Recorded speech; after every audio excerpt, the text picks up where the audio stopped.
Hey everyone, welcome back to another World of Warships Blitz video. So, update 8.0, the patch notes just dropped a couple hours ago. There's a lot to talk about here.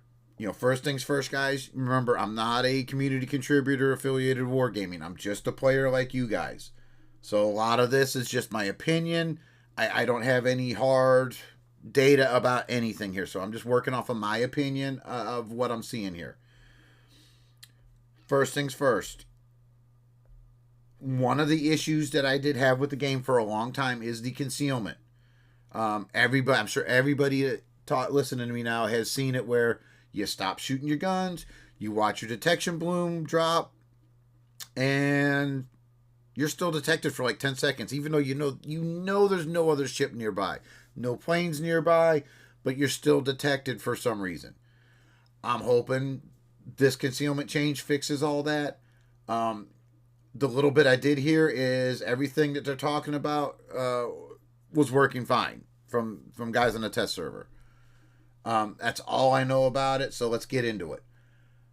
They're going to change the firing mechanics. So when a ship fires its main or secondary guns, the concealment value will now dynamically adjust to match the current firing range. An important one for me on this is the auto secondaries. Anytime you're playing a battleship or a ship equipped with auto secondaries, and it's happened quite a few times where I'm using terrain to hide my approach, to sneak up and ambush that ship, and then my auto secondaries kick off and blow the ambush. So this is going to be a huge one for especially Sleafing mains. Me, I love Colombo.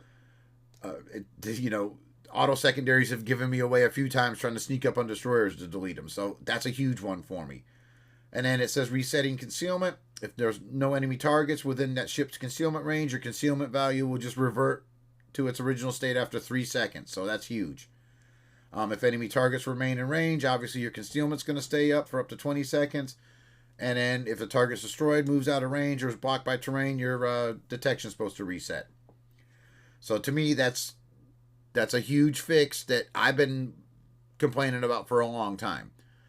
Now, nothing that we've complained about in the recent protest that we've had, nothing that we've really complained about in that time period is addressed in this. This is stuff that, when they told us that the way they plan out their updates, update 8.0 has been planned out for a long time, before January 1st even happened. So this is a good thing. This is a good thing. Say, that they at least have heard us at some point to fix detection.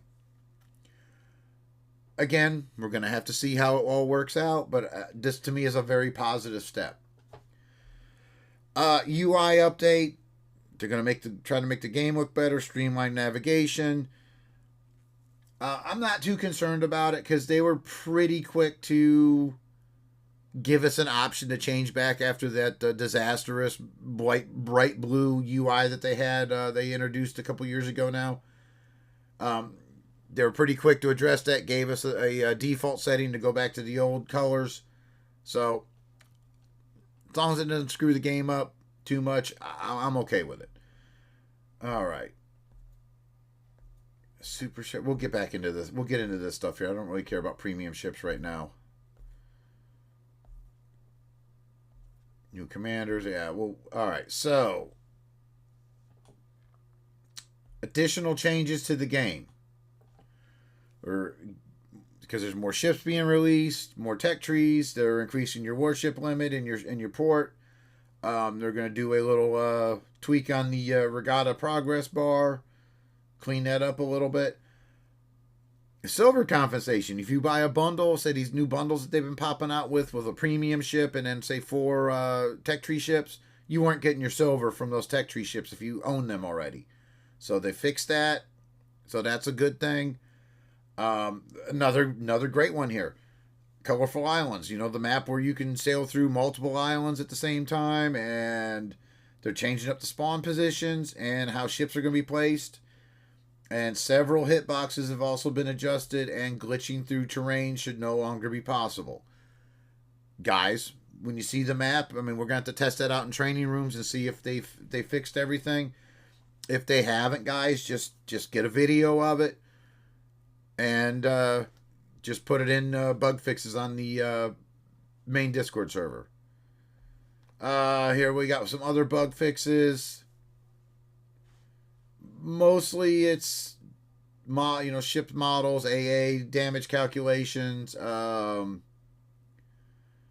changing some firing arcs out. Navarone, I didn't know had a secondary battery count that was off. Basic stuff, real basic stuff. Nothing crazy. But I think the colorful islands and the concealment. That's two big bug fixes in my book, and I'll take it. All right, so communication. We've talked about communication. Here's some stuff that they're talking about with us for what's next. Their UI revamp remains a top priority. Trying to make things a little bit better. Obviously, they're still working hard on single realm matchmaking, so that means unified servers. We'll see what happens with that. I'm a little nervous about that. They said their features are shaping up well, and they're optimistic about releasing them within the next few updates. Unfortunately, we're going to get the Pan-Asian battleships coming soon. More, basically Tech Tree Atlanticos from PC. Yeah, they're pretty scary. They're working on performance optimization, and I'm assuming when they say this, they're working on the app itself to aim at improving stability and responsiveness across all devices. So hopefully, at some point, my iOS doesn't crash as much. The visual boost here for the Skybox upgrade. If it makes the game look better, great. I'm all for it. And okay, so this one's a big one. Bot behavior. Obviously, they say they hear us and they know it's a source of frustration and that they're fully aware of the concerns. Now, this one's a tricky one because, like it says here, while it might seem like it's a simple fix, the truth is refining bot AI is far more complex than it appears on the surface. They say that said, this issue has our full attention, that they're going to start dedicating additional resources specifically to address bot performance. Now, the reason, obviously, this is going to take time is the original devs aren't here. So the people that slapped together something for the bot AI and they buried it somewhere in the code, those people are long gone. So these new devs have to go on a bit of a treasure hunt here and try to find it. Try to find it and then try to fix it without screwing the game up. So I know this is going to take time. I'm just hoping, like they say here, meaningful adjustments will take time, but we're actively working on solutions and we'll keep you informed as progress continues. That's a key one right there, Wargaming. I don't want to just, I don't want to see in future updates that, we're still looking. I want to see, let us know. I want to see, hey guys, we thought we found something, but we were wrong. I want to see, I should say, I want to see updates on trial and the trial and error process of this. Of hey, we think we found something. Okay, no, that didn't work. I want to get a real progress report here on where they're at with it. But besides that, so far, without even going into ships and stuff like that, to me, with the caveat that everything goes smoothly with this update and we don't have more bugs, this is a solid update. I don't know if it's enough to make me open my wallet, Wargaming, but it's a solid update. It's a step in the right direction with concealment, fixing a map, and I don't want to say I'm hopefully optimistic because I've been hopefully optimistic in the past. I just see this as a step in the right direction. That's all I'm going to say here. All right, so let's just get into a couple other things real quick so I don't make this a super long video. We're getting super ship adjustment. They're going to call them tier 11 now. No more AI bot super ships. So it's going to be player versus player on the super ships. Unlimited Supership slots, so we could potentially have all Supership games. And they're going to try to balance the number of Superships on each team for fairer matches, which I don't understand why that was a problem in the first place. All right, so the next Supership season is going to start the day after the update. It's going to run for a month. We're getting Condi, a Soviet super destroyer, the Hanover, and the British cruiser, the Edgar. And that's going to join Satsuma and Annapolis, so we're going to have 6 of them now. They're going to reduce the battle cost for both XP and Silver, so hopefully that works out nice. Obviously, we're going to get the rest of the tech line for the Commonwealth cruisers. I really haven't seen any of them, so I don't know how good they are. So we're going to see those in March with another early access event. Yay. Let's see here. We're going to get a couple more premiums. Tier 7s. We're going to get a cruiser in April. We're going to get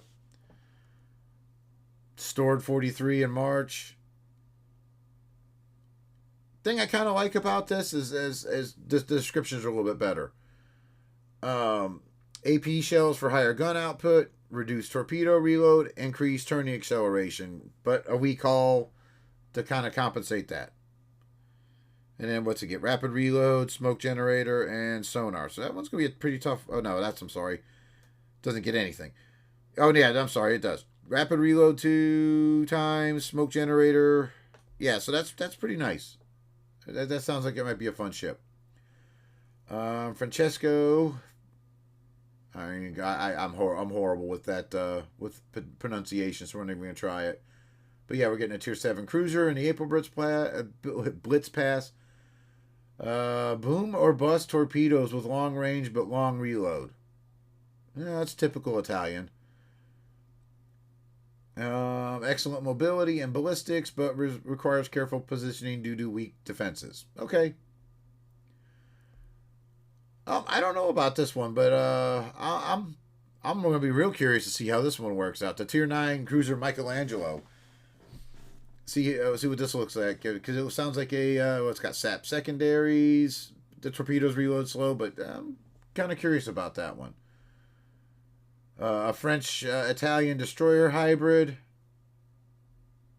Ooh, rapid reload 3 charges. Woo. British cruiser Tier 10 British cruiser defense. Exceptional concealment, potent AP shells, and enhanced repairs, subpar torpedo angles, and AP penetration. So it's going to be HE, with a short burst smoke generator. We get a Tier 9 Spanish battleship,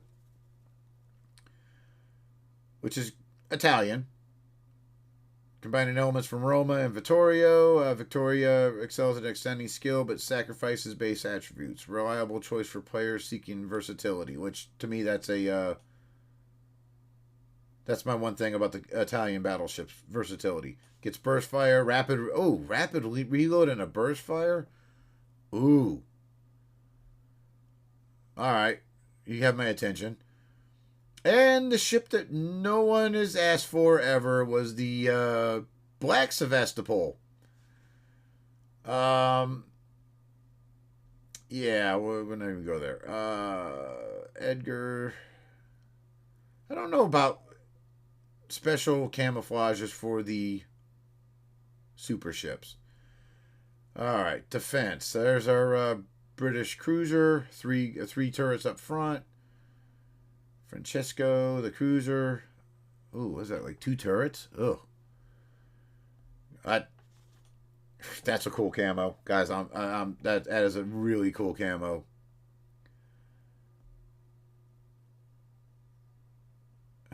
Spanish battleship. I'm all for another battleship. And Michelangelo with the war paint. Wow. That's a weird ass gun layout. I'm assuming the 2 forward turrets are secondaries. And the main guns are in the middle. I have to check PC and look at that one. Alright, so we're getting Teenage Mutant Ninja Turtles. Some more portraits, frames, blah, blah, blah, more titles. Time camouflages, obviously. In March, we're gonna get Harold Blackwood, the Epic Commander, and in April we're getting Yahagi, which is a nice tier 5 cruiser. I know a lot of you guys dump on the low tier, dump on the low tier premium ships. That's a pretty nice fun. That's a fun cruiser at tier 5. Yeah, Teenage Mutant Ninja Turtles this time around.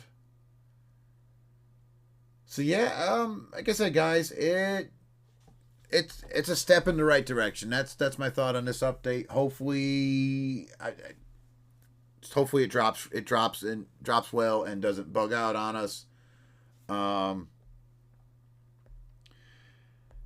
Yeah, and with that, guys, we'll see.